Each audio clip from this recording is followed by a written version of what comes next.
ಹಾಗೂ ನಮ್ಮ ಆಸಿಯಾ ಬೇಗಂ ಅವರ ಪ್ರೇಮ್ ಕಹಾನಿ ಡ್ಯುಯೆಟ್ ಹೇಗಿತ್ತು? ಹೀಗಿತ್ತು.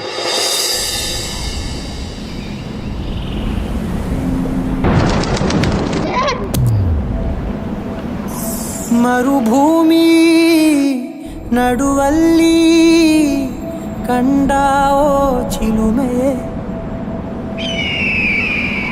ಕನಸುಗಳ ರಾಶಿಯನು. ಹಾಸ್ಯ, ನಿನಗೇನೋ ಒಂದು ದೊಡ್ಡ ಸರ್ಪ್ರೈಸ್ ಅಂದಿದ್ದಿಲ್ಲ, ಬೈಕ್ ಸರ್ಪ್ರೈಸ್ ತೋರಿಸ್ತೀನಿ. ಒಣ ಒಂಟಿ ಜೀವನ ಕೂಗಿಗೆ ಹತ್ತು, ನಾನಿರೋದು ನಿನಗಾಗಿ. ತಂಗಾಳಿ ತಂದವೋ ದೈವವೇ. ಆಸೆಯ ಬಂದೇನು ಮಲೇಷಿಯಾ, ಇದೆಂತ ವಿಶೇಷಿಯ, ಇದು ನಮ್ಮ ಜೀ ಕನ್ನಡ ಆಸೆಯ. ಜಗವೇ ನೀನು ಗೆಳತಿಯೇ, ನನ್ನ ಜೀವದ ಒಡತಿಯೇ. ಉಸಿರೇ ನೀನು ನಮ್ಮ ಲವ್ನೇ ಹೇಳ್ಕೊಳಕ ನಾನು ಮಲೇಷ್ಯಾ ಸಮುದ್ರ ನಡು ದಂಡ್ಯಾಗ ನೀರಾಗದೀನಿ. ನನ್ನನ್ನು ನಡೆಸೋ ಸಾತಿಯೇ. ಈ ಸೀಸನ್ ಮುಗಿದ್ರಾಗ ನಮ್ಮ ಜೀ ಕನ್ನಡದವರು ನಮಗೆ ಒಂದು ಹೆಲ್ಪ್ ಅನ್ನು ಮಾಡಿಕೊಟ್ಟಾರ. ಜಗವೇ ನೀನು ಗೆಳತಿಯೇ, ನನ್ನ ನಮಗೆ ಖುಷಿ ಬಾಳಾಗಿ ನಮ್ಮ ಹುಡುಗಿಗೆ ಇವತ್ತು ನಾನು ತೊಡಿ ಮೇಲೆ ಕುಂದರ್ಸ್ಕೊಂಡ್ಬಿಟ್ಟಿನಿ.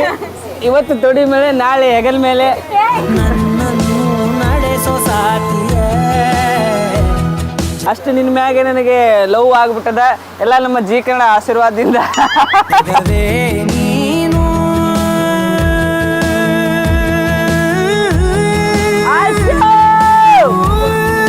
ಇದೊಂದು ಸರ್ಪ್ರೈಸ್.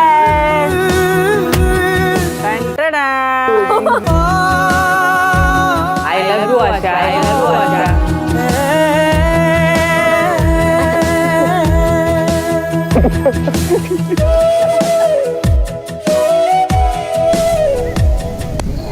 ನಾ ಇವತ್ತು ನಮ್ಮ ಹುಡುಗಿ ಪ್ರಪೋಸ್ ಮಾಡಿದ್ನು.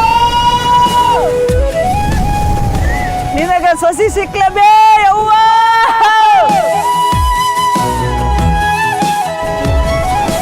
ನಂದು ಭರ್ಜರಿ ಬ್ಯಾಚುಲರ್ ಹನುಮಂತ ಪ್ರಪೋಸ್ ಮಾಡಿರೋದು ಅದು ಸಾಮಾನ್ಯ ವಿಷಯ ಅಲ್ಲ. ನಾ ಇದುವರೆಗೂ ಯಾವ ಹುಡುಗಿಯರಿಗೂ ಪ್ರಪೋಸ್ ಮಾಡಿಲ್ಲ.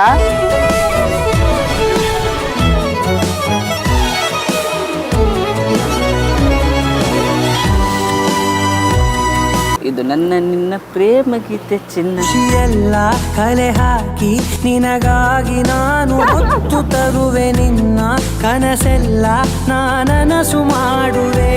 ಅಂತೂ ಇಂತೂ ಪ್ರೀತಿ ಬಂತು. ಯಾರಿರಲಿ ಎದುರಲ್ಲಿ ನಾನೆಂದು ನಿನ್ನ ಮುಂದೆ ನಿಲುವೆ, ನೋವೆ ಲವ್ ಯು. ಬರದಂತೆ ಪ್ರತಿ ನಿಮಿಷ ಕಾಯುವೆ, ನಡೆಯುವೆ ಜೊತೆ ನೆರಳಂತೆ. ಹಂಗಾದ್ರೆ ಹೋಗೋ ಹುಡುಗಿಯರ ಕೊಡ್ತಾರ ಬೇರೆ ಹಿಂಗಂತೇಳಿ. ಇಲ್ಲಿ ಕೊಡು, ಇಲ್ಲಿ ನೆರವಾಗಿ ಬಂದವೋ ದೈವವೇ. ನಾನು ಜಗವೇ ನೀನು ಗೆಳತಿಯೇ, ನಾನು ಮುತ್ಕೊಟ್ಟೆ. ಈ ಎಪಿಸೋಡ್ ನಾನು ಮರೆಯಲಾರ್ದ ಕ್ಷಣಗಳು. ಯಾಕಂದ್ರೆ ಉಸಿರೇ ನೀನು. ಈ ಎಪಿಸೋಡ್ ನೋಡಿ ನಮ್ಮ ಮನೆ ಬೂಟ್ ತಗೊಂಡು ನೋಡಿತಾರ, ಗ್ಯಾರಂಟಿ ಕನ್ಫರ್ಮ್ ಆಗದ. ನನ್ನನ್ನು ನಡೆಸೋ ಸಾತಿಯೇ.